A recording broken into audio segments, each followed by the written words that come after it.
Hey, well, good evening, everyone, and welcome to tonight's All-Party Forum on the Environment. My name's Kris and I'm the Executive Director of CPAWS Yukon. We're hosting the event tonight together with our friends at the Yukon Conservation Society. It's a privilege for me to be opening the evening right now because it allows me the opportunity to acknowledge the fact that we're hosting the event tonight in Whitehorse on the traditional territory of Kwanlin First Nation and the Ta'an Quechin Council. As someone who has chosen to live in this beautiful land, having moved from Australia, I'm so grateful to be able to live and work here. With that, that's all you're going to hear from me for the rest of the evening. I'd now like to introduce our moderator for the evening, Kaylin Pallett. Thank you, Kaylin, and it's over to you. Wonderful. Thank you, Kris, and thanks for the opportunity to be here. I'm honored to be the moderator this evening for the All-Party Forum on the Environment. I'd like to start by introducing our candidates. We are fortunate to have everyone in attendance here. We have from the Yukon Liberals, John Stryker, the candidate for Mount Lorne, Southern Lakes. On behalf of the Yukon NDP, we have Kate White, leader and candidate for Takini Copper King. And from the Yukon Party, Eric Schroff, candidate for Mount Lorne, Southern Lakes. Welcome to the three of you. Thanks for joining us. Tonight's event is being recorded and it will be available afterwards at votewild.ca. So if you're not able to stay for the whole thing and you want to see clips of it, or if you want to revisit it again, you'll be able to do that over at votewild.ca after tonight. And obviously it's being hosted here on Zoom, and it's also being live streamed on Facebook. So wherever you are out there in the world, we hope that you're safe and well. And thank you for taking time out of your day to join us this evening. We have a few rules and requests for the candidates this evening. First and foremost, please be respectful and don't interrupt other representatives when they're speaking. We'll do our best to stick to the schedule, so please try to stay on track with your allotted times to answer questions. You will hear a bell when 30 seconds remain in your time, and it sounds like this. Judith? Okay, hopefully everyone heard that. Yeah, one more time, Judith.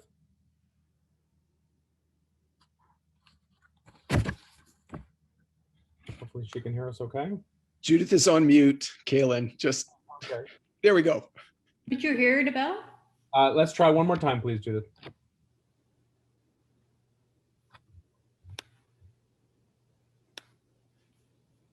I don't hear it.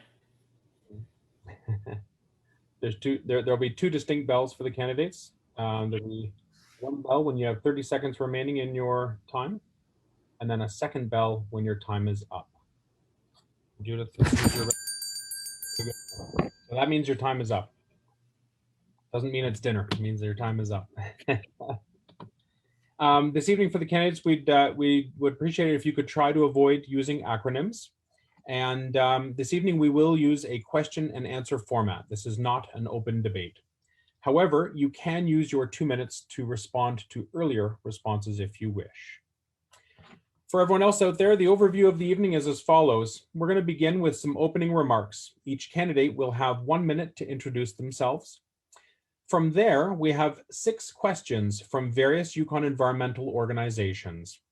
The candidates have seen them in advance of tonight's event. They will each have 2 minutes to respond to those questions. In order to be fair to the candidates, we will randomly alternate the order for each question so that everyone has a chance to answer first and everyone has a chance to answer last. We also have some questions from the public, and these will come after the NGO questions. And people have sent them in beforehand, and people can also send in questions via the chat. The team behind the scenes, we will get to as many as we can, but likely only have time for 1 or 2. The staff will work to select the questions, trying to cover a broad range of environmental issues the Yukon faces. And again, 2 minutes will be allowed per answer. For the closing remarks, we will end the night with our closing remarks, and we're going to do our best to finish by 8:30 p.m. so that we can observe Earth Hour. At 8:30, when Earth Hour starts, a worldwide movement where people switch off their lights and electronics for an hour in support of wild spaces, wildlife, and the planet. So we're going to do our best to stay on track and on time. Without further ado, we're actually pretty much right on time here. We're going to begin with our opening remarks. Each candidate has 1 minute for their opening remarks. And our order this evening, we will begin with John Stryker from the Yukon Liberals, Eric Schroff from the Yukon Party, and finish with Kate White from the NDP. Mr. Stryker, turn it over to you. You have 1 minute. Thanks, Kalen. Hi, everybody. Hi, Yukon. It's a pleasure to join you from the traditional territories of the Kwanlundun and the Carcross-Tagish First Nations, and from beautiful, snowy Mount Lawrence Southern Lakes. To begin with, I'd like to just give a shout out to everyone participating in the Stop Asian Hate rally right now. Thank you to all those folks. Many of you know me as a climate scientist working across the North for over, well, a few decades. For the past 4 years, it's been my honor to serve as an MLA for the Yukon Liberal Party and also the Minister of Community Services. And I'm so proud of the hard work we've done protecting the Yukon's environment and addressing climate change. Protected the Peel, we put in place a carbon tax, and we released a comprehensive climate and energy plan to guide the Yukon over the next decade. And I'm excited to be here tonight and to listen to everybody's commitments on climate and energy and the environment. Thanks. Wonderful. Thank you, John. Next up, we have Eric Schroff from the Yukon Party.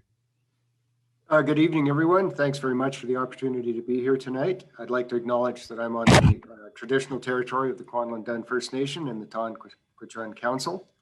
Happy to be here with Kate and John, and thank the organizers for arranging the forum. I spend a lot of time out on the land. I'm a hiker, a hunter, a fisherman, and an ardent conservationist. I've worked locally, nationally, and internationally on environmental and socioeconomic projects, programs, and policy development.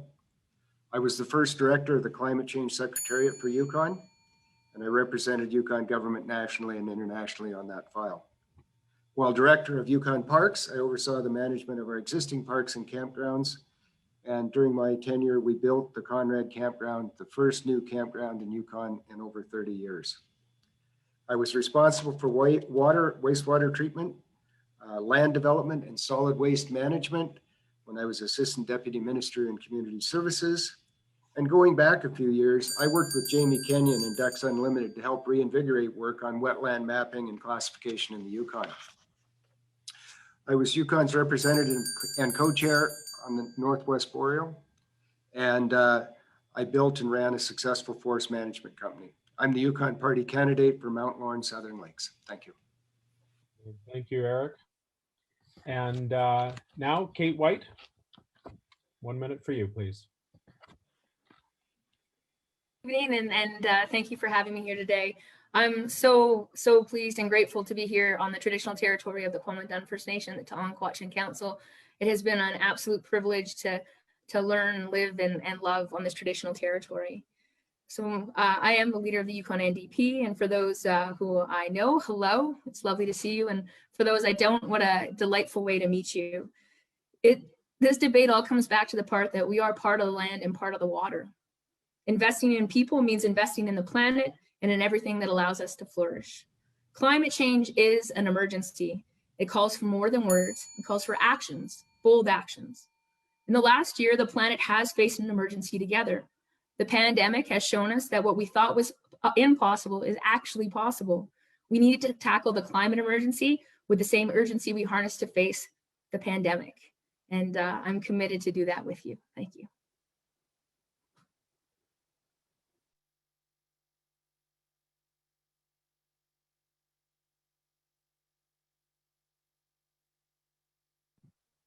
Thank you, Kate. Sorry about that technical difficulty on my end here. I'm just trying to make sure that I'm not interrupting anyone. Wonderful. Thank you for all three of you. And it's worth noting that I'm also here in Whitehorse on the traditional territory of the Kwanlundun First Nation and Tonquitchun Council. Feel very privileged to live, work, and play here. Shonathan. We're moving on to part 3 of the evening. We are right on time, which is fantastic news. And part 3 is questions from Yukon environmental organizations. 6 Yukon environmental organizations have provided questions for the candidates. Each party representative will be given 2 minutes to respond. Our first question is from CPAWS Yukon. The order will be Eric Schroff, then John Stryker, then Kate White. First question is from CPAWS Yukon, one of the hosts of tonight's event. Their question is, in the decades that have followed the signing of the final agreements, only 2 land use plans have been completed, and only one of those has been fully implemented. At the same time, in the absence of planning, major development is continuing across the Yukon on an ad hoc basis. Recently, this has prompted a series of lawsuits from First Nations, including Nacho Dun and Carcross Tagish First Nation. The question is, what will your government do to ensure the rights of First Nations are being upheld in the face of ongoing pressure from development in areas where land use planning has not yet been completed? Eric, over to you. Thanks very much. Land use planning is an important part of providing certainty to First Nations, industry, stakeholders, and to Yukoners. In January of 2017, the Yukon government and First Nations signed an agreement that provided a framework for a renewed relationship based on reconciliation and collaboration. Great progress has been made in working with First Nations on planning. This progress is fully recognized by the Yukon Party, and we commit to continue to build on the momentum that has been achieved between governments since the agreement was signed. A Yukon Party government will commit to renewing the 2017 declaration, to continue with quarterly Yukon forums, and to continue to work in partnership with First Nations. We will continue to work with the Dawson Regional Planning Commission on the Dawson Regional Land Use Plan. And further, a Yukon Party government will commit to working through future planning processes with First Nations and relevant stakeholders, and will ensure land use plans are fully informed by comprehensive environmental, geological, and socioeconomic data. Thank you. Excellent. Thank you, Eric. John, over to you. Thanks, Kaylin, and thank you, Eric, for that.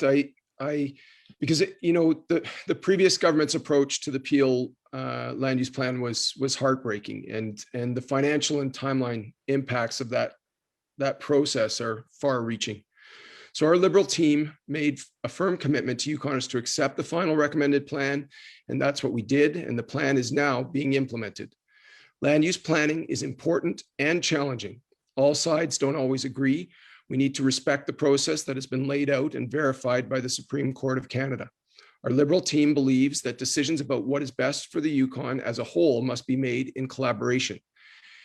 It's also not realistic to say that there will be no development, or conversely, no protection until all plans are signed. That could mean, for example, no wind project for Kwanlin-Dunn or Kluane, no geothermal for Ross or Teslin.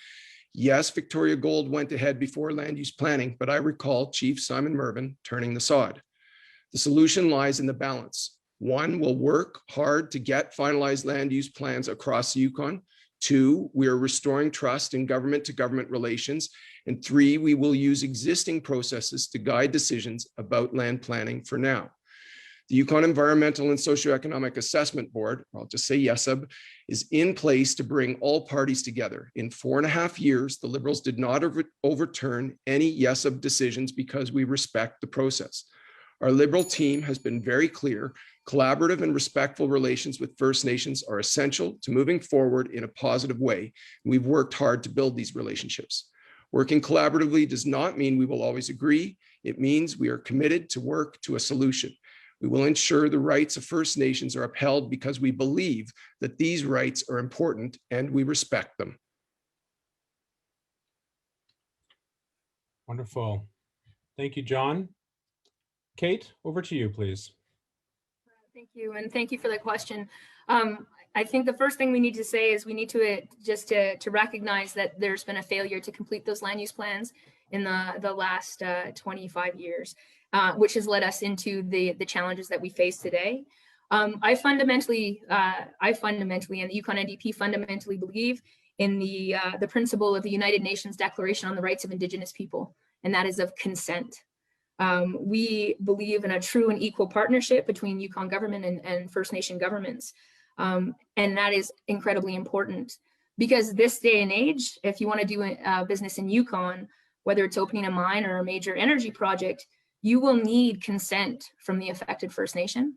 And I think it's incredibly important that we acknowledge that one government, if we're talking about government to government relations, that one cannot supersede the other. We believe that a First Nation has to have the opportunity to consent to a project before Yukon government chooses to go forward. And let's be clear, the same certainty is being held up by development corporations and major investors because they understand how important it is. And it's super important to know that consent is not the same as consultation. It is not the same.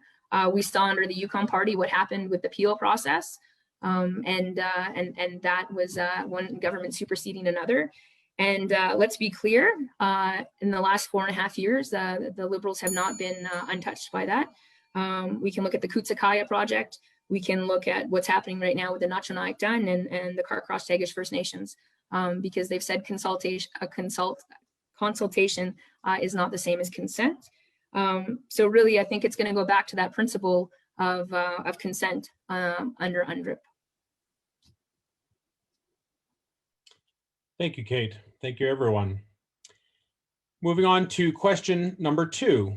The second question is from the Yukon Conservation Society, a grassroots environmental nonprofit organization established in 1968 and one of the hosts of tonight's event.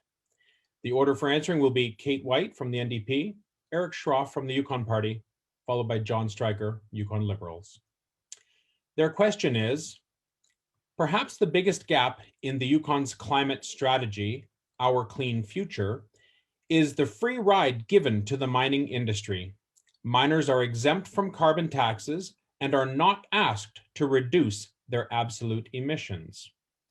If elected, what would your government do to level the playing field and start requiring the mining industry to contribute equitably to the Yukon's climate goals? Kate, over to you. Thank you for that question. With the Our Clean Future document, it's important to note that the Liberals have given a free pass to mining. By pushing intensity-based targets 2 years down the road, it means that even if Yukon, even if we did all that we said we would, the emissions could still double under the current plan, and that's just not acceptable. It's one thing to say that you believe in a climate emergency, but this approach shows that that those same actions haven't been taken. So the Yukon NDP will include mining into Yukon's targets and make sure that other sectors have their own targets, so that if a mine closes, we still have to decrease emissions elsewhere, and that it's just not a free pass for the territory. And to be honest, it's one of the reasons why we really need to ban corporate donations from politics, because it's important to note that in 2016, the Liberals received a $50,000 donation from a single mining company. And we know that, that these things still happen in Yukon, and that's something that needs to be addressed. So we will make sure that mining emissions are included in our targets. Thank you, Kate. Eric, 2 minutes, please. Thank you. Our Clean Future was developed over the course of 3 years by the Yukon government in partnership with Yukon First Nations, transboundary Indigenous groups, and municipalities. The Yukon Party believes that the strategy, as developed and adopted, provides a balance that reflects those multiple perspectives and views. We intend to move forward with that Yukon government strategy as it is developed. We also know that work is ongoing with industry to reduce emissions intensity. We would continue that, as well as look for new opportunities to reduce intensity from industrial operations such as mining. Thank you. Thank you, Eric. John, when you're ready, 2 minutes, please. I'd like to begin by thanking the Yukon Conservation Society because their contribution on the issue of climate change has been unflagging over the years. And with the, we developed many of the strategies in Our Clean Future based on the thoughtful input from Yukon Conservation Society. And I think of our clean future as the Yukon's first serious plan to address climate change, both mitigation and adaptation. Mines are a challenging issue for the Yukon because they come and they go, and they can have a significant impact on our energy economy and on our emissions. What our clean future actually says about mines, and by the way, they do pay a price on carbon too, but they say that they need to reduce emissions based on their size. Large mines need larger reductions. So these intensity targets will be set next year. And like absolute targets, the ultimate goal will be to transition off fossil fuels by 2050. A word of caution about absolute targets for mines here in the Yukon. In the past, government used mines closing and downturns in the economy to suggest that the government had reduced emissions. No. Another risk is remediation. If active mine emissions hit an absolute limit, then we could be faced with a choice about whether or not to clean up a mine site, like Faro, which is going to have significant emissions. So we have to look at the intensity of that. We'll work closely with mines from planning to remediation to bring emissions down over their life cycle. For example, we completed the new electrical line to bring Victoria Gold onto the territory's grid, meaning that operations do not need to be powered by diesel generators. And as we move forward with more investments in renewable energy, the operation will continue to use green energy to power the mine. Beginning in 2022, mine projects will be required to project their anticipated greenhouse gas emissions, identify measures to reduce emissions, and report their emissions annually through the court's mine licensing process. Thank you, John. Thank you, everyone. On to question number 3. This question comes from WildWise Yukon. The order for responding will be John Stryker, Kate White, and Eric Schroff. Established in 2012, WildWise aims to help Yukoners prevent and reduce the number of human-wildlife conflicts in the territory and promote a safe living environment for wildlife and people through research, education, and public outreach programs. Their question is as follows. Chapter 16 of the Umbrella Final Agreement, UFA, deals with fish and wildlife and their habitat both as economic potential and as resources in need of conservation. Some, including governments and conservation groups, cite overharvest, human-wildlife conflict, and habitat loss as threats to conservation.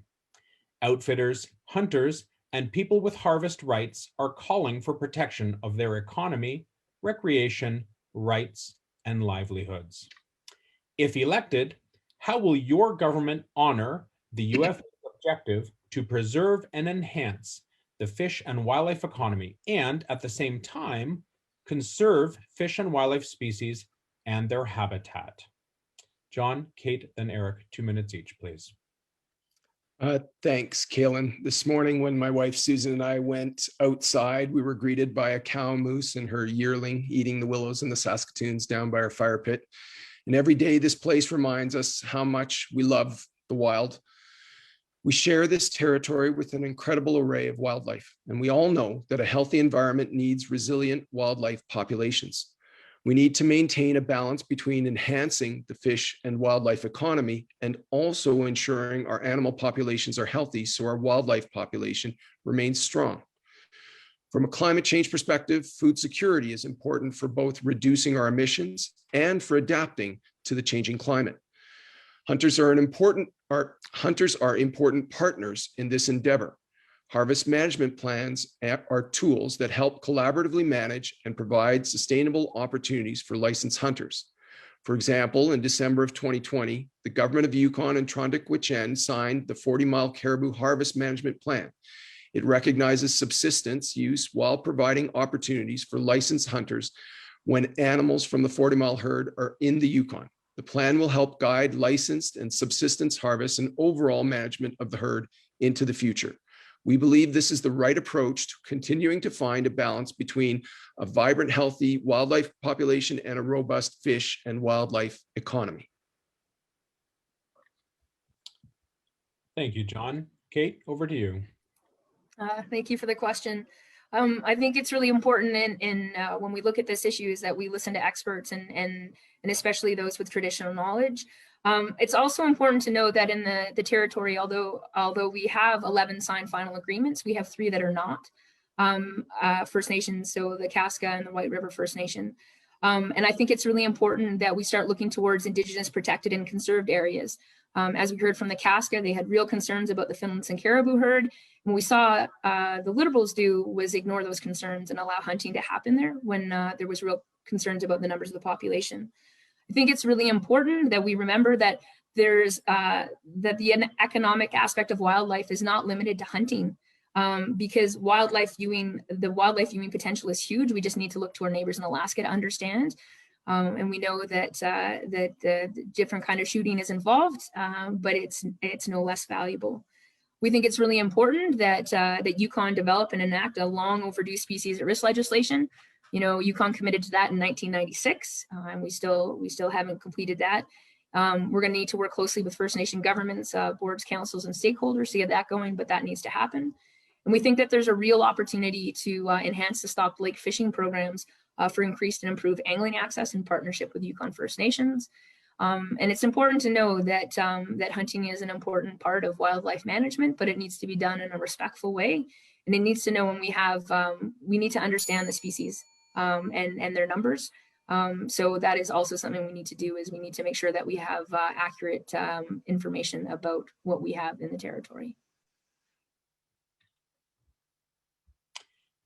Thank you, Kate.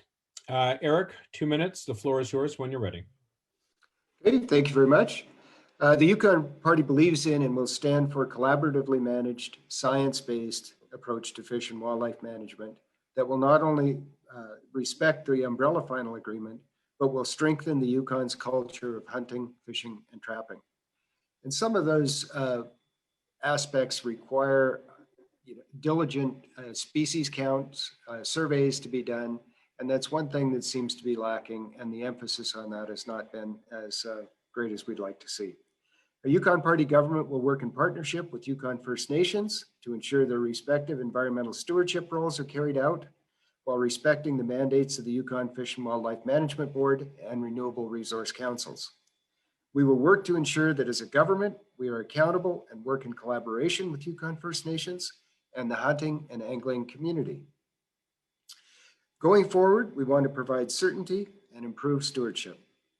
And finally, we will work to maintain opportunities for youth of today and tomorrow to enjoy the land and being out on the land.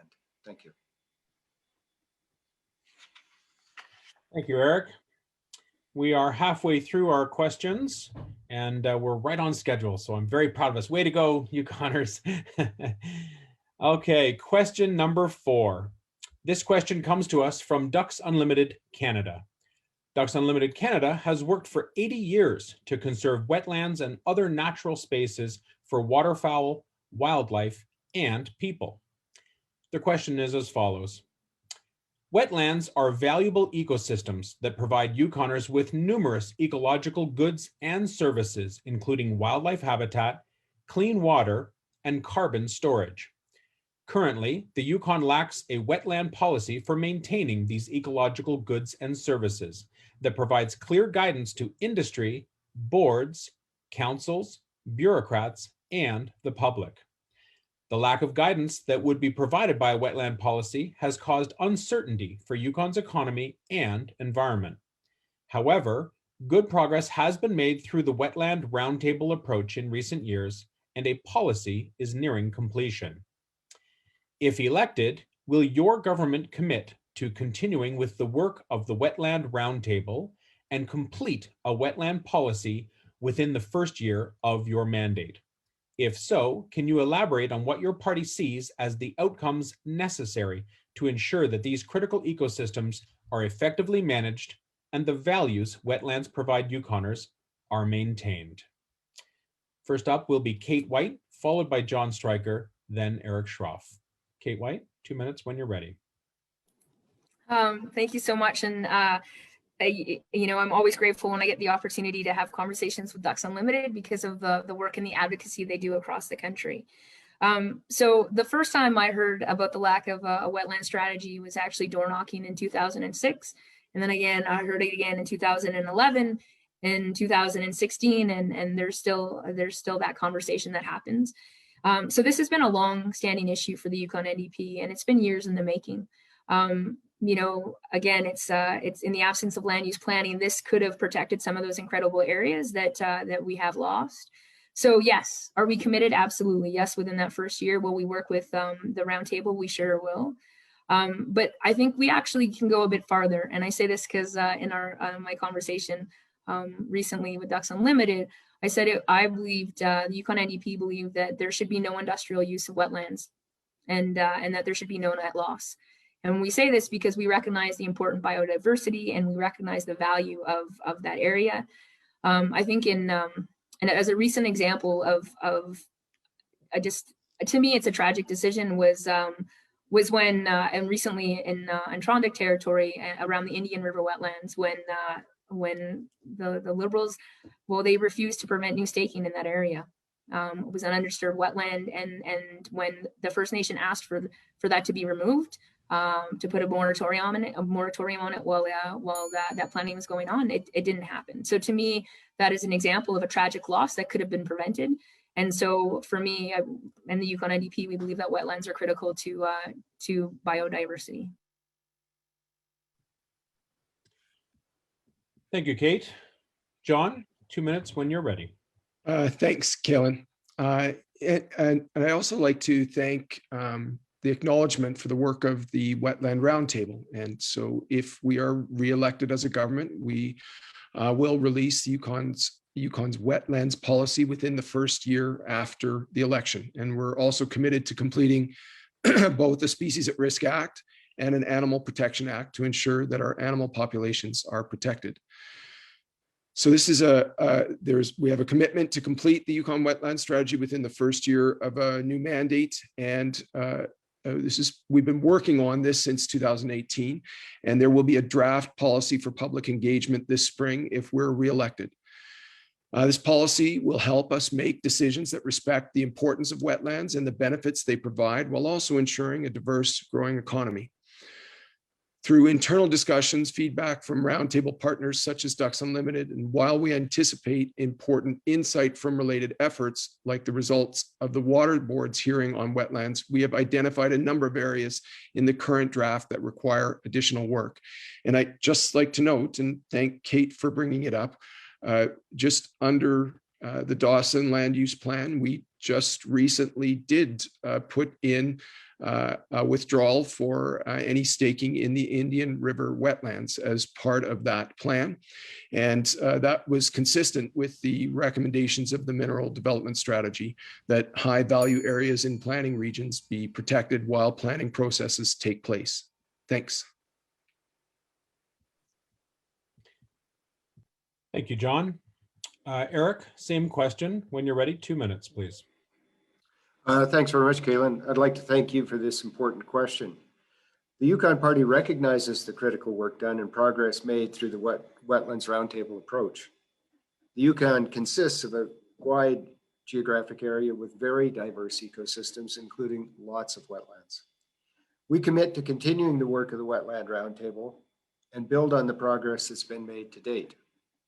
If elected, we will be able to address the policy needs through a coordinated effort between the Yukon government and all involved stakeholders. Thank you.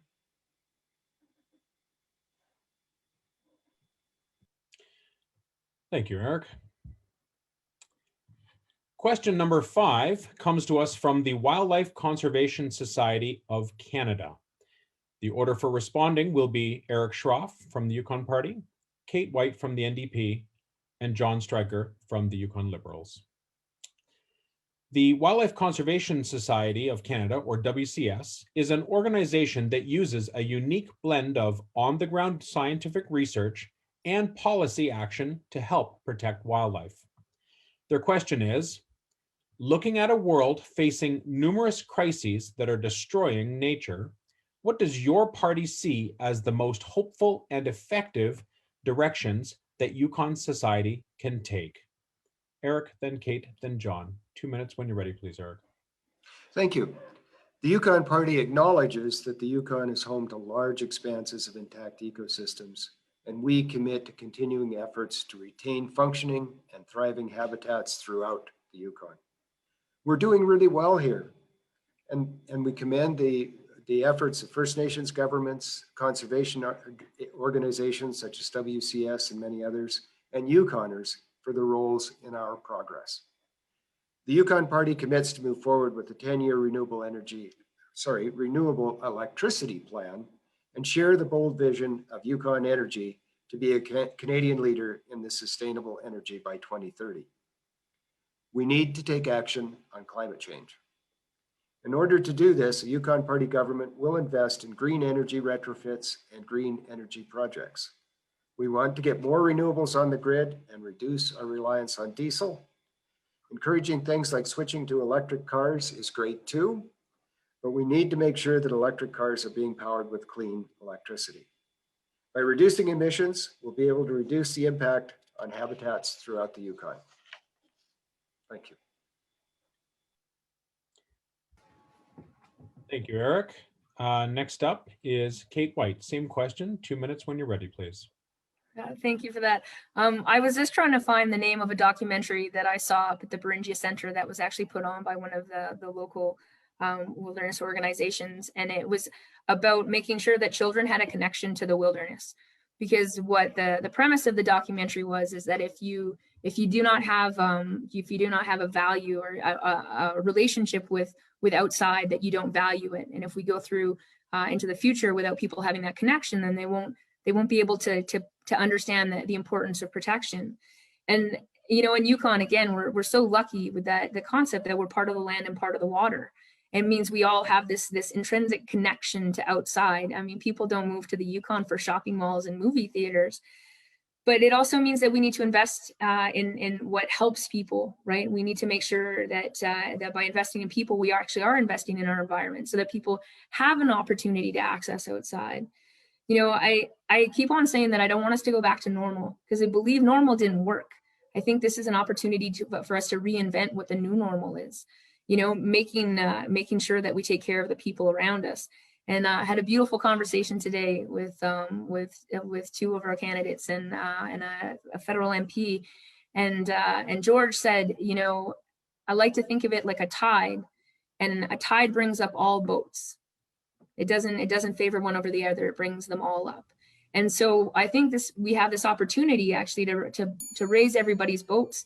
And by making sure that they're safe and secure and healthy, it will give them the opportunity to have that connection with outside, because when they have that connection, they'll put the value there. And when you have the value, then you recognize the importance in that protection.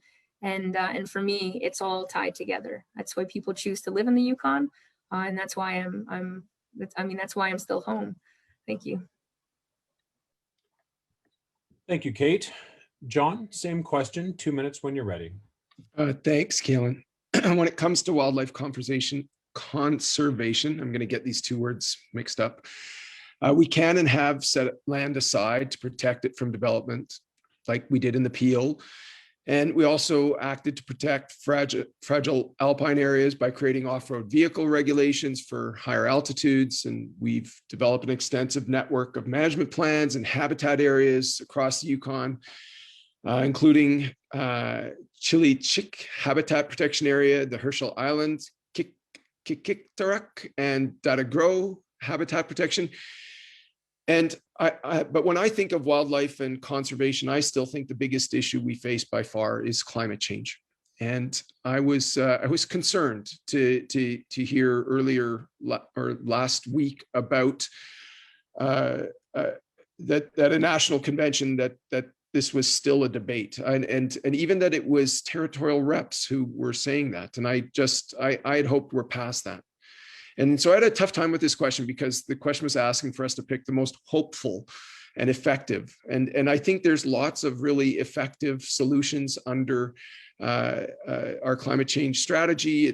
One of them would be about growing more food here in the north so that we don't have to ship it up the highway. I think another one is reducing our fire risk around our communities. But if we're talking about the conservation of wild spaces, then The thing that I found most hopeful over the last couple of years was a conversation I had with the federal government about their 30% protection by 2030. And we started discussing about the importance of connecting these protected areas. And then the conversation turned to times in the past when we've done nation building through connecting the country, like railroads or highways or the internet. And we talked about the ability to connect our country through protected areas. And it was a super uplifting conversation. And so that's what I found hopeful and just wanted to share. Thank you, John. Welcome to anyone that is just joining us. If you missed the first part, you can see it afterwards. It will be available at votewild.ca. We are on to the final question now from the environmental NGOs. And this question comes from Zero Waste Yukon. Zero Waste Yukon is a Yukon environmental organization. They are a collaborative effort created to increase awareness and action in Yukon communities around consumption and disposal of resources, and they work together towards zero waste goals. Their question is as follows. Worldwide, there is a rising awareness that our model of producing and disposing of waste is unsustainable. Without urgent action, waste production is anticipated to grow by 70% of current levels by the year 2050. This waste damages our northern environment, and its management is a huge expense for taxpayers. Communities in Canada and around the world, fed up with subsidizing this system, have committed to the goal of zero waste by 2040. Would your government commit to the development of a binding Yukon zero waste plan? If so, what are the tools you would invest in to get us to zero waste? The order for responding will be John Stryker, followed by Kate White, and then Eric Schroff. John, 2 minutes when you're ready. Thanks, Kaylin, and a big shout out to Zero Waste Yukon. Love what you folks do.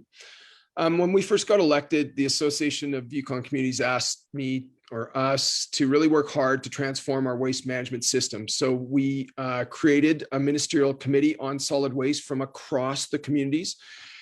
And to symbolically demonstrate that we were committed, I returned my office garbage can so I would go to zero waste in my own workspace. That committee asked us to get to a regional sort of levelized system of waste so that everyone pays for their garbage and there's an incentive to divert and reduce.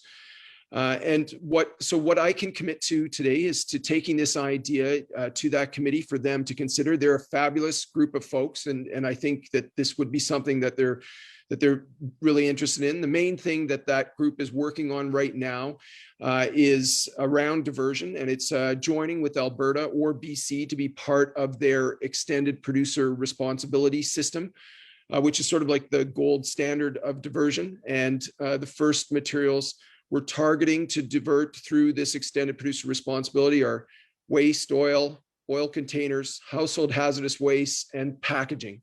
So that's a big set of what's causing trouble or making it into our landfills right now. And the budget we recently introduced has about $1 million for recycling diversion credits, about another $1.5 million on recycling each year. And, I'll be happy to update the recommendations from the Ministerial Committee on Solid Waste to build a sustainable solid waste management system for the Yukon, including extended producer responsibility regime based on Yukon's zero waste community plan. Thank you, John. Kate, same question. Over to you. 2 minutes, please. Thank you so much. And there's very few conferences that I have the opportunity to attend for multiple days, but zero waste has been one that I have been able to do and have been fired up about ideas of tool libraries and food waste, which actually led to me proposing prior that the creation of the Donation of Food Act, which gives the ability of totally good food to be able to be redistributed within the community. I think this is a really fascinating question because it's an example of something that people think is impossible, but it does need to happen if we look at, there's a finite amount of space, like how much garbage can we produce? It is going to need a lot of determination and a heck of a lot of courage because, it's taken, just about 5 years and an awful lot of public pressure to ban plastic bags. But that is just like one step. And so extended producer responsibility is really important because it actually puts the onus of what happens to that waste back on the people who produce it. So I don't understand why we still are able to buy, small items in big plastic packages, why, we need to work with the federal government to change those things. I think we need to establish an incremental goal to achieve Yukon-wide diversion rates of 80% by 2040. And then we need to support municipalities and unincorporated communities to help them achieve the goals. It's things like supporting Habitat for Humanity's. They've got this dream right now of a restore. It's about making sure that the trucks that are bringing goods up don't leave empty. Like, why do we have trucks that come up full of goods that essentially a lot of them end up in the landfill? Why do they go down empty? So I think there's a lot of creative ideas, and small businesses are sometimes leading those. So making sure that there's support as we try to reimagine what waste looks like in the territory. Thank you, Kate. Eric, when you're ready, you've got 2 minutes for the same question, please. Thanks, Kaylin. The Yukon Party recognizes that there's a need to continue critical work to reduce waste and promote recycling and repurposing in the Yukon. Some of the ideas that have been brought up by the fellow panelists here tonight are great. There are many opportunities to reduce waste and move forward towards a zero waste goal. There have been a lot of steps taken in recent years to move towards a zero-based economy, and the Yukon Party is prepared to work with Zero Waste Yukon on a zero waste strategy moving forward. The other folks have mentioned extended producer responsibility. That's certainly an important component in any approach to moving towards zero waste. We also are working on agricultural policy to enhance opportunities for local food production, and that local food production will often come with far less packaging and far less energy expenditure to meet some of our food needs, which also contributes to the reduction in waste.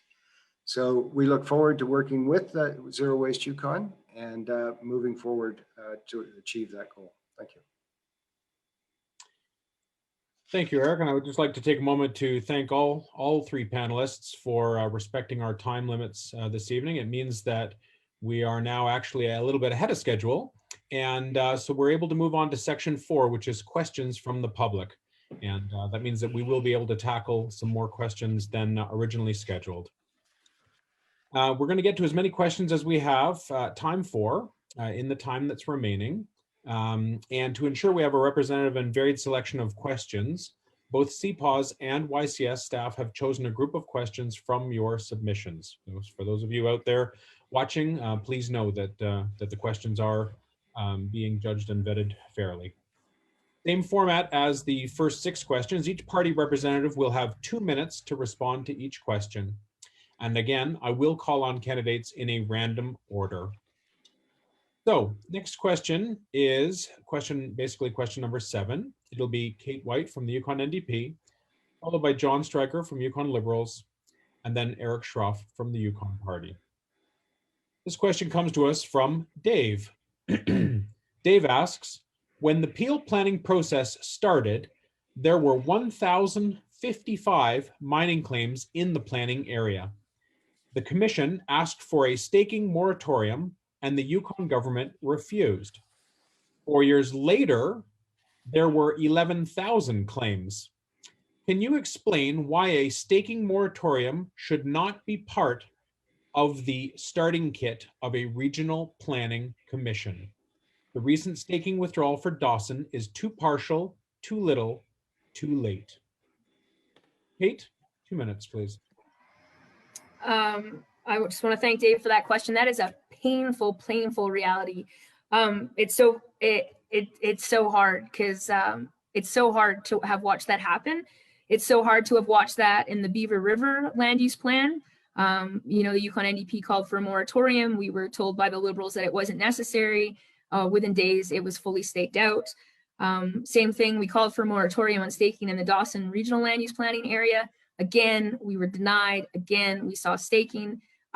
We fundamentally believe that if we don't want to give priority to industrial use without looking at the area, that we need to make sure it's fair for that planning process. We need to have a moratorium on staking the instant a planning process starts, or possibly even if it's announced that it's coming, you know, in January of 2021, that it's put in place ahead of time, because what we're seeing is industrial use is being held higher than the environmental use. We saw that in the Peel again with those numbers. It's shocking, from 1,055 to over 11,000. We see it in the Beaver River land use plan. We saw it in the Dawson area. So absolutely, we fundamentally believe that there needs to be a moratorium on staking during a land use planning process. Thank you, Kate. John, same question for you. 2 minutes, please. Sure.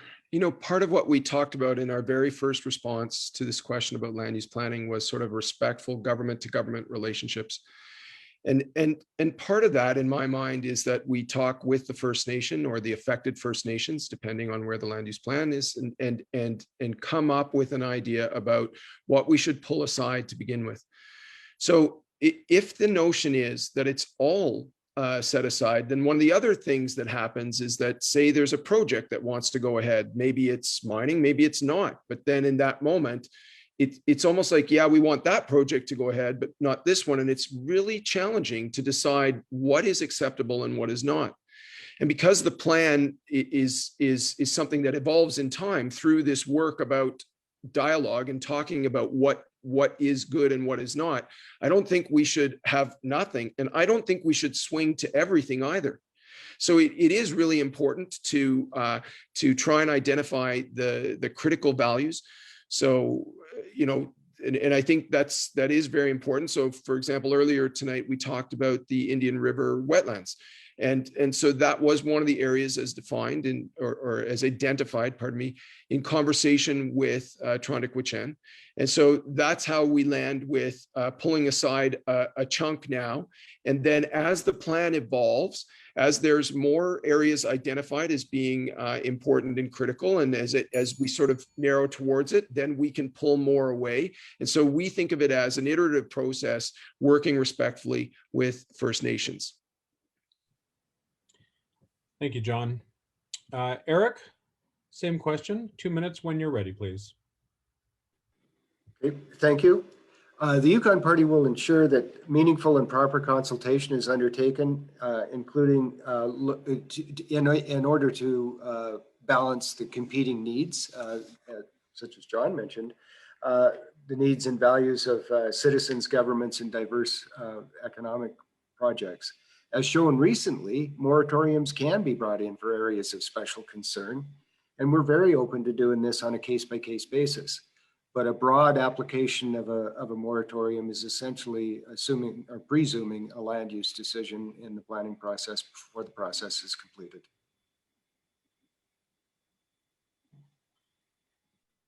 Thank you, Eric. Question number 8. We will respond in the following order: John, followed by Kate, and finally Eric. Question number 8. Bernd asks, if you are elected, what will you and your party do to make sure that consumers have better access to locally produced food? John, 2 minutes. Sure. Thanks for the question, Bernd. And as I mentioned earlier, this is one of the most important issues as we try to deal with climate changes. How do you develop a local economy? Well, you don't really want to bring food up the highway because, you know, because one of our biggest emissions is transportation. It's 50% of our emissions is transportation. So the more we can have locally here, the better.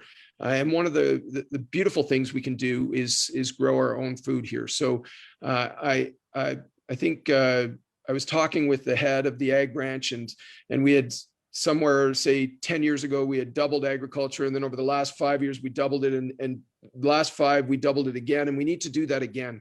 So we need to support food production. We need to support it getting to the table through the stores, all of it. And so this is a brilliant way to develop a local economy and at the same time create food security. Now we need to be careful about how we design where those farms are so that they're part of that whole planning process we just talked about.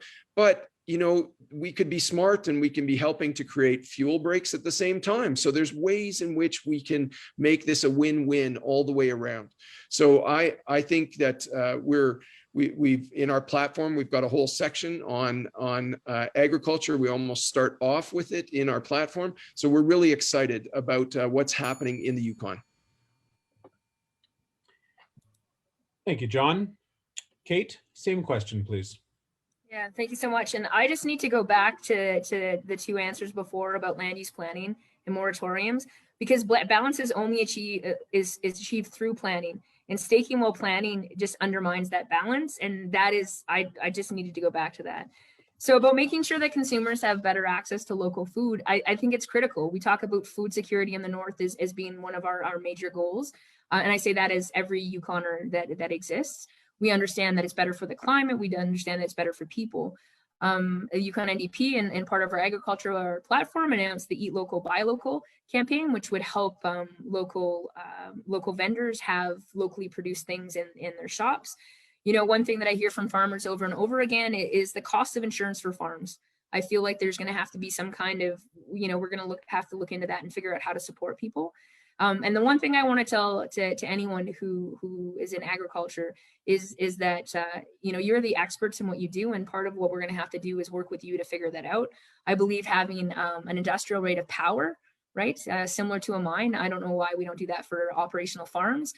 You have big expenses, and this is a way to help you bring down those expenses. And again, whether it's large scale purchasing, if we're talking about feed, feed, or if we're talking about other things that can be bought in bulk, then I think that can be a responsibility of government to support with that, as well as storage. So I think, you know, as we see these farms, when we see farms and what they're doing, it's incredible, and it's just a matter of not getting in the way, but supporting what's happening. Thank you, Kate. Eric, you now have 2 minutes to respond to that question. Thank you.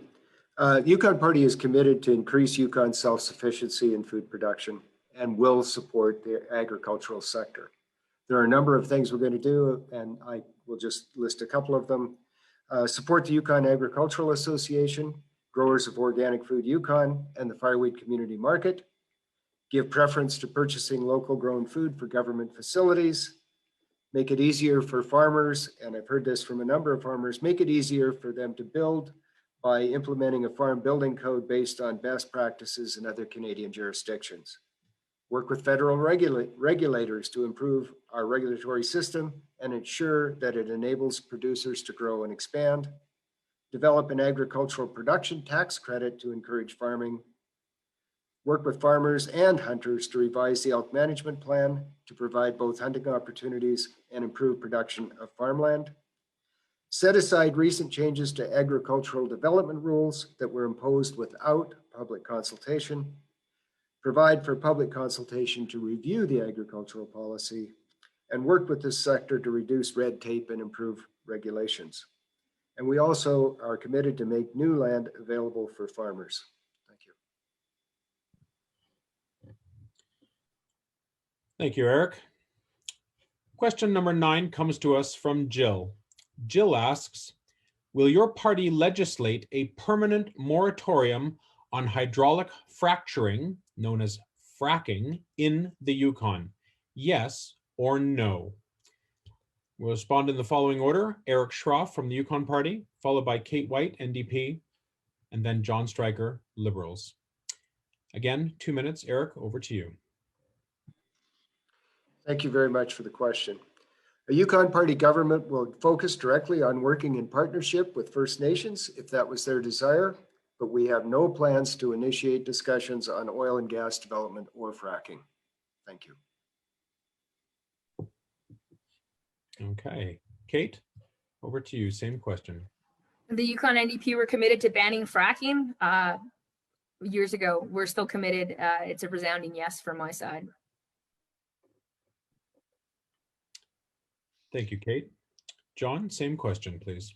Yeah, thanks, Killen. I'm just sort of taken back to the debate last 4.5 years ago. I was here with the other parties, and at that time, we said we're banning fracking. We did ban it, and we will continue to ban it. But I remember in that debate, there were people that were saying, well, there was almost a campaign to say that we were not going to ban fracking. I'll just note that we've now got a Northern Cross, now Chance Oil and Gas, is suing us for $2 billion to say that we shouldn't have banned fracking. So I'm very proud to say that we banned fracking and happy to stand by that. Thanks. Thank you, John. Question number 10. Our order for responding will be Eric Schroff, followed by Kate White, and then John Stryker. Here's a question from Stuart and John. Increasing use of electricity to replace fossil fuels will depend on more low or no carbon electrical energy generation. What will your party do to increase renewable electricity generation, particularly in the winter months? Eric, 2 minutes.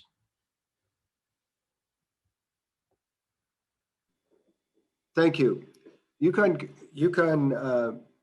Party has a 10-year strategy moving forward to deal with the electrical needs of Yukoners.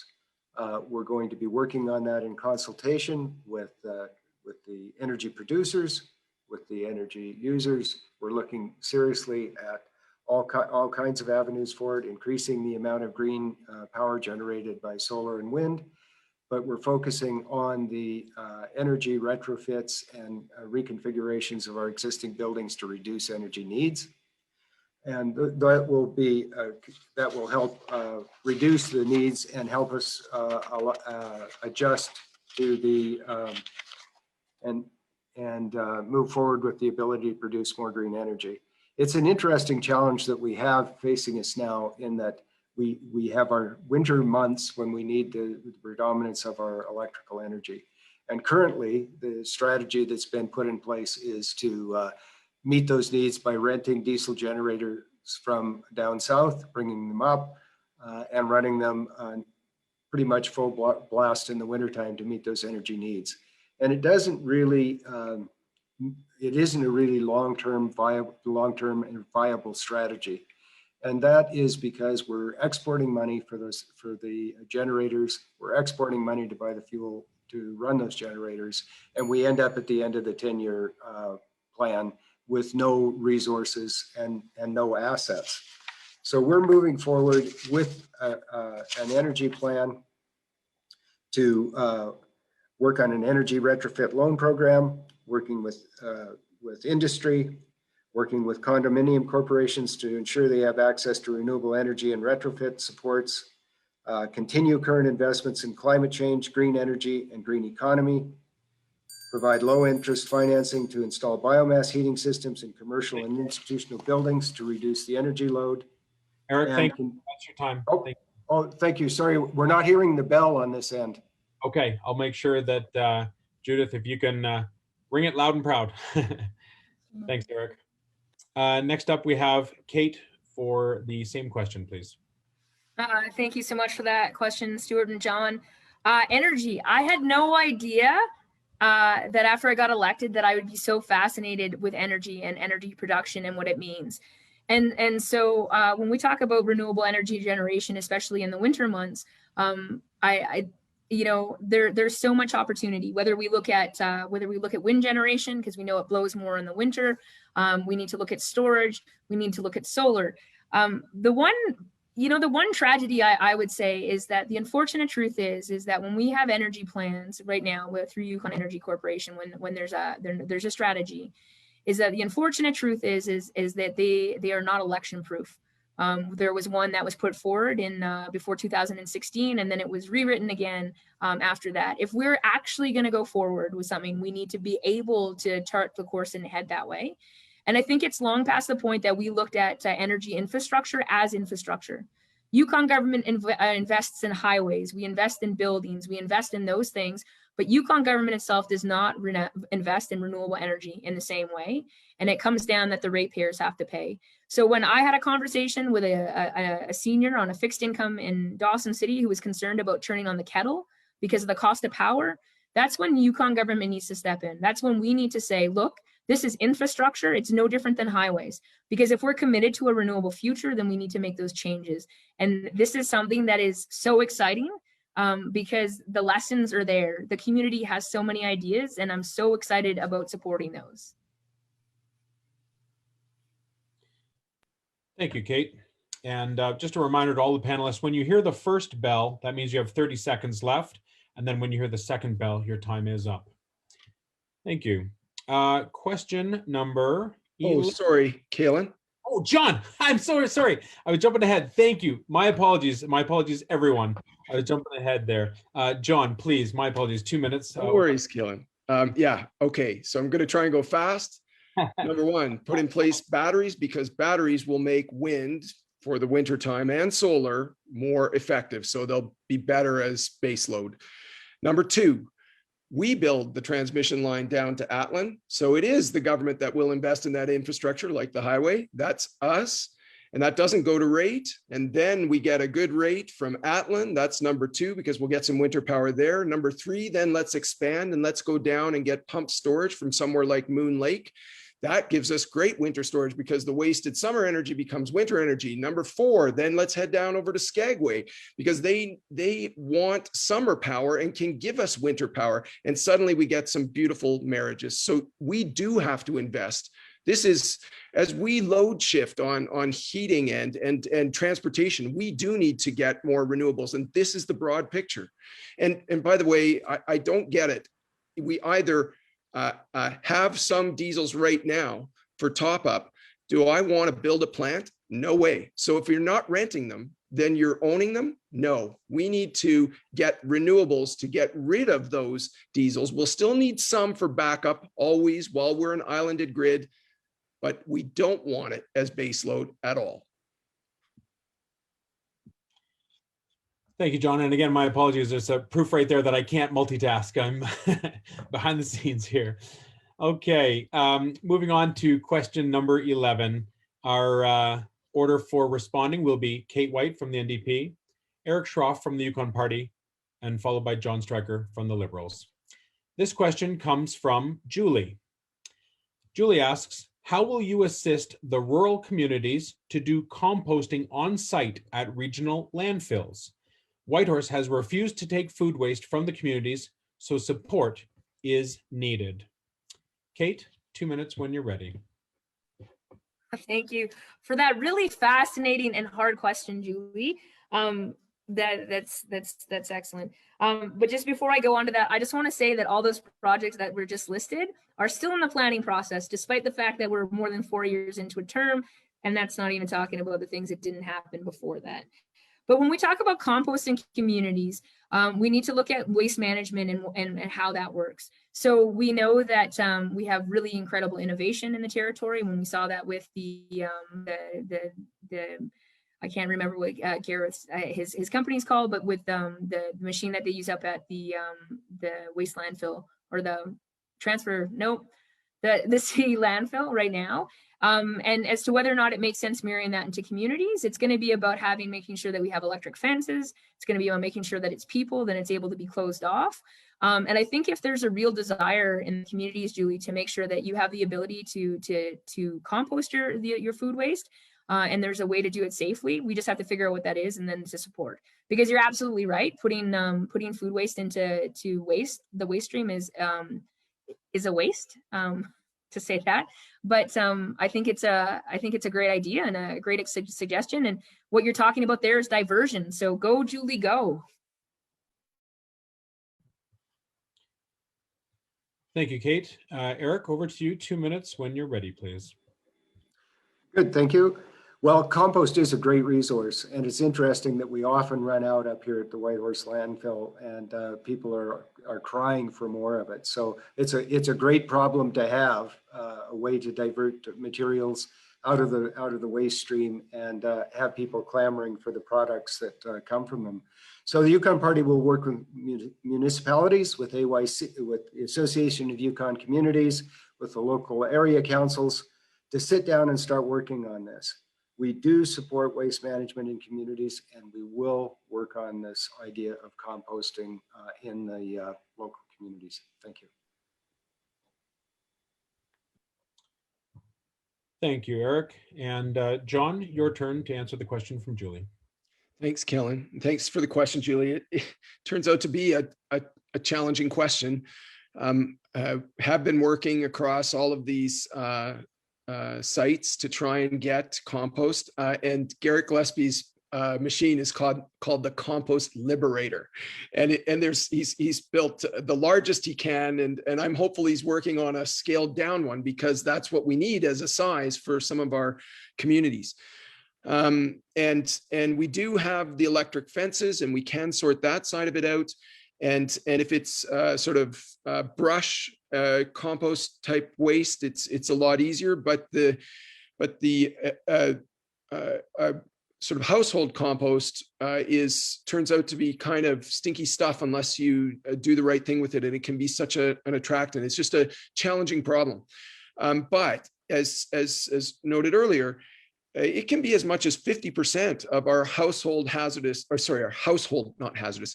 waste. So when we find solutions to compost, whether they are on our properties or in our communities at the landfills, then they really do make a big difference. So it's a really important problem to solve. And I've had some conversations with WildWise about this. It's just how to find the right solution that scales for our communities. But we definitely want that solution. I was thinking of making, sorry, Kaylin, I was thinking what we should do is do one of those, 30 seconds.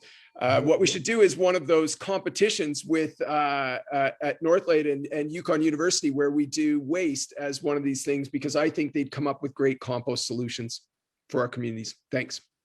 Great. Thank you, John. We are we're doing great for time, so we're actually going to try and squeeze in one, possibly two more questions. So the next order for answering will be Kate White, then John Stryker, then Eric Schroff. This question comes from Kris, and Kris asks, moose is the most harvested big game species in Yukon. What steps will you take to make sure moose populations are protected and not over-harvested? Kate, then John, then Eric. When you're ready, please, Kate, 2 minutes. Thank you, Kris. That's an excellent question and a challenging one. And I say this because everyone in the Yukon has a connection to wild meat, and moose, of course, is a favorite for everyone. You know, one thing that we have seen in direct response to trying to kind of bolster the moose populations was when we changed the hunting restriction on bison, because we know that bison have pushed out the moose populations. I think going to be many folks and many organizations that have a real handle on the answer to this, and it'll be great to hear Eric's perspective, I'm sure. But really, it's going to be working in conjunction with the organizations that really champion these issues, and also working with the First Nations communities who see it firsthand, because we're talking about a traditional food source. So you're right, Kris. We do need to do something to make sure that the moose populations are around, because it's not something that we can afford to lose. Thank you, Kate. John? Thanks, Kellen. And I mentioned earlier, like, we've had a cow and a calf hanging around the neighborhood here, and everybody, all the neighbors all talk about it, and we all share kind of videos, and it's exciting to see. And it just reminds me how precious our wild spaces are and our wildlife. I think that the right thing to do is the harvest management plans. I think that's the right system that we've got in place. I think it's really important that we work with our local renewable resource councils. I think it's really important that those councils build in both traditional knowledge and science.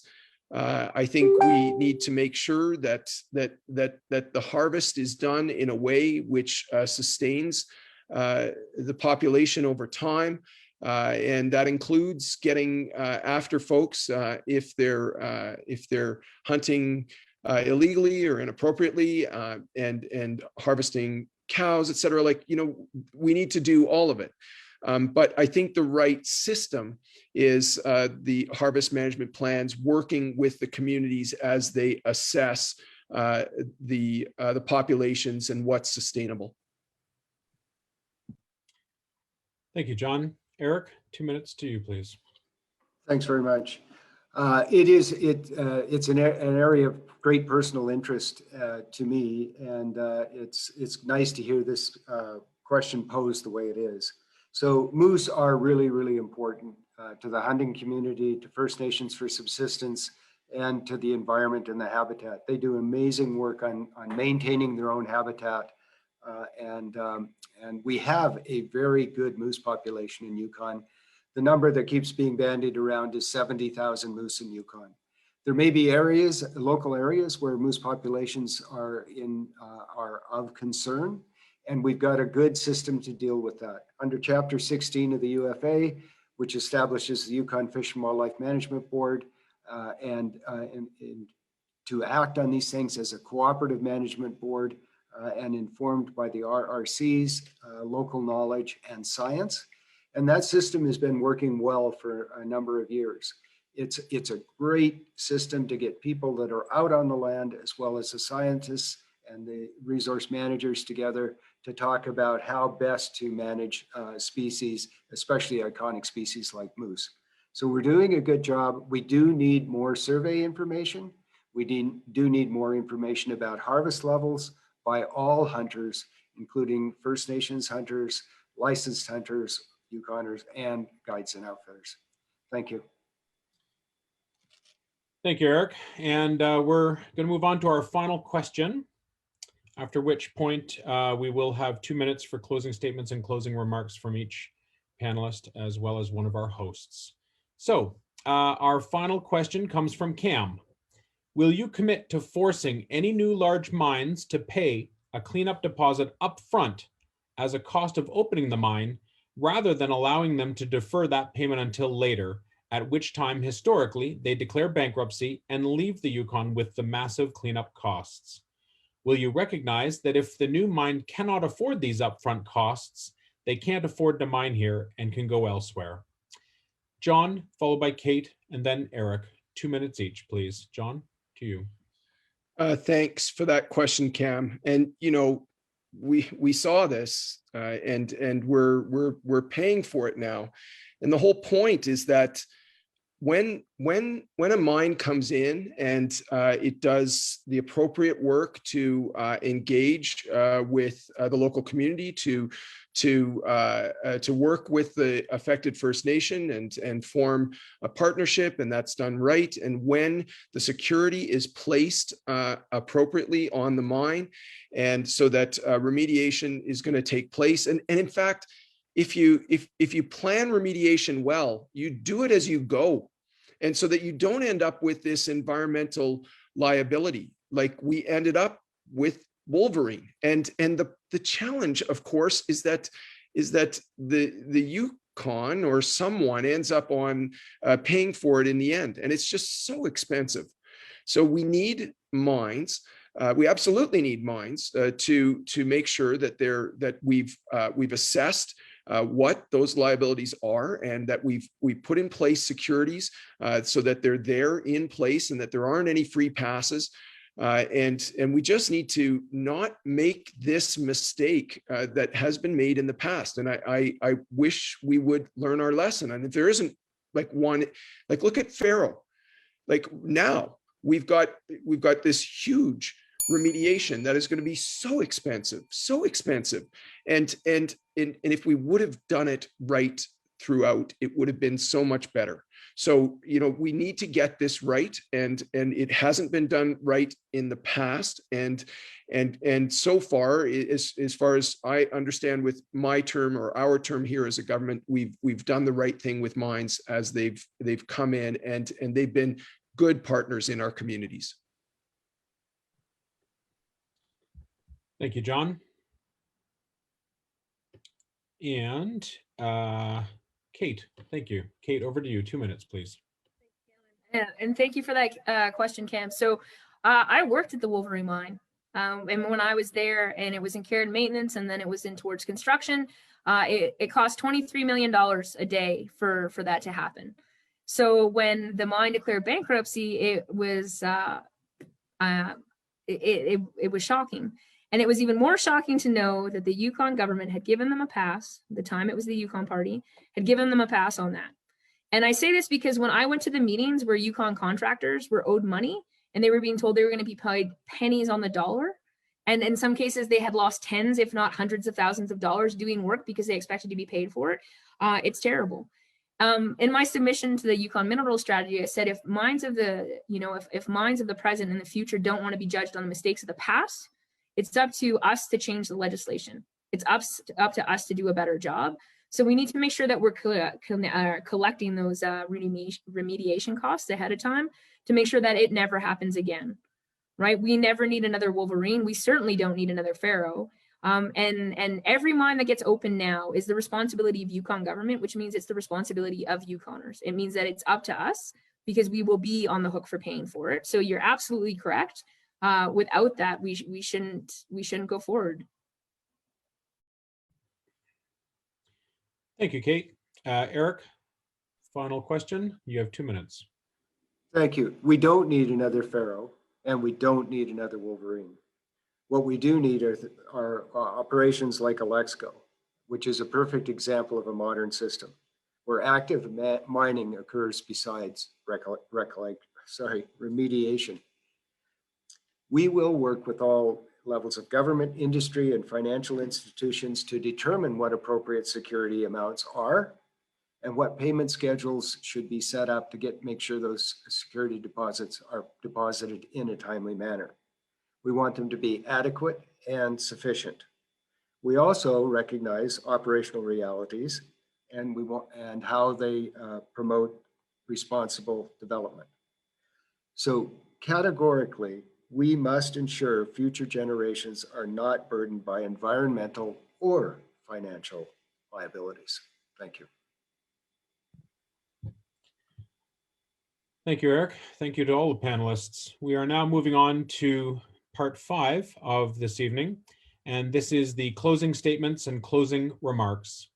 Each representative will have 2 minutes to make a closing statement of their choosing, and the order will be Kate White, Yukon NDP, John Stryker, Yukon Liberals, and then Eric Schroff, Yukon Party. Kate, when you're ready, 2 minutes for your closing statements, please. Thank you so much. And just like to thank both Eric and John today for sharing ideas, because I really do believe good ideas come from all sides. And there's been some great suggestions shared tonight. You've heard lots of words tonight. You've heard lots of ideas and lots of commitments. But I think there is one question that needs to be asked. So during their time in government, have either the Liberals or the Yukon Party shown the kind of determination, the kind of ambition, or put in place actions to tackle the climate change emergency as an emergency that it is? And I fundamentally believe that we can't keep waiting. Young people all the time tell us that we can't keep waiting. Because right now we're running into a wall, and what the politicians are discussing, what we're talking about is like, what speed should we go when everyone is telling us that we need to change direction? So I'm here to tell you that my team and I are ready to lead. We're not afraid to make tough decisions and stand up for what's right, even when it's not comfortable or easy. So it's time for a government that thinks every day about what we can do and not what we can't do. Because here is an opportunity to build the future that we want. It's about inviting people to join us. It's about finding those solutions and understanding that good ideas come from all sides. So that's me. I'm always going to have the environment at the heart of my decisions. I'm always going to have people at the heart of my decisions, because I'll always put people on the planet first, and I will do what I say. So thank you for this opportunity. Thank you for the conversation, and I look forward to having more. Thank you, Kate. John, over to you. Thanks, Kaylin. And I'd like to thank Kate and Eric as well. It's great to be here with you and with Yukoners. And thanks to CPAWS and YCS for organizing tonight's event. I really appreciate the opportunity to talk to Yukoners about the environment and climate change. I am hugely passionate about climate change. And I actually think that the work that we've done as a government is huge strides. And I don't think of it as going in the same direction. When we created the youth panel on climate change, and I went to talk to them, many of those people are younger than how long I've been working on this issue. So I'm excited for the first time in my life that we're starting to move in the right direction. And it's impressive to me about getting our clean future out and 30% reduction by 2030, I think, and we'll enshrine those commitments in legislation. I'm excited that we protected the Peel and that we've created a network of management plans for habitat areas across the Yukon being protected. I was excited about getting off-road vehicle regulations in place. Yes, there's always more to do, and I think that there are great ideas from all over. We're going to, in our strategy, which will come out in a couple of days, we're going to work with British Columbia and Northwest Territories to electrify from Vancouver to Tuktoyaktuk by 2025. We're going to partner with communities to develop low interest loans for residential and commercial energy retrofits and transition 1,300 homes to smart electric heating by 2030. We're going to create a McIntyre Creek Park in Whitehorse in consultation with our partners, and we'll continue to ban fracking. And we'll complete a wetlands strategy in our first year. We'll release a species at risk and animal protection legislation. So I just am super excited about where we're going as a territory on the environment, and really appreciate the opportunity to talk to you.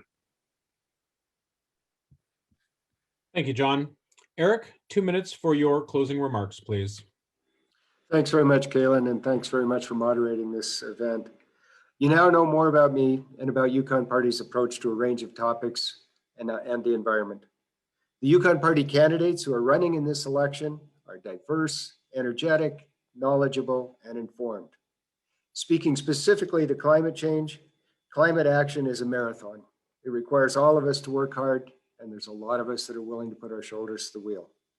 I'm working hard during this campaign to get elected and be part of a strong Yukon Party team who will take action for a change to enhance, with care, Yukoners' social well-being, economic prosperity, and intergenerational access to this wonderful, amazing landscape and environment where we live, work, and play. Thank you to the organizers, those organizations and individuals who prepared questions, and to Kate and John. Lovely to see you both tonight and have a chance to chat. Thank you. Good night.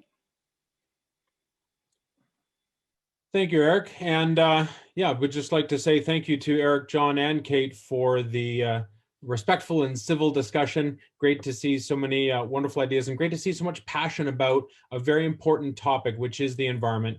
It's a huge honor to be your moderator this evening. So thank you to CPAWS and YCS for allowing me to participate. I'd like to now turn it over to the Executive Director of the Yukon Conservation Society, Coral Voss. Coral will offer some short closing remarks.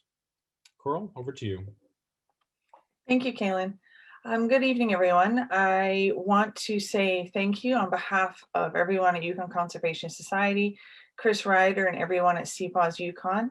I also want to extend my thanks to Kate and John and Eric for your time, your insights, and answering so many questions and keeping us in our time. So thank you for that. And Kaylin for moderating and keeping us within our time.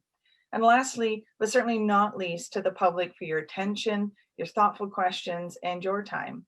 A reminder that this recording of this forum will be available at votewild.ca.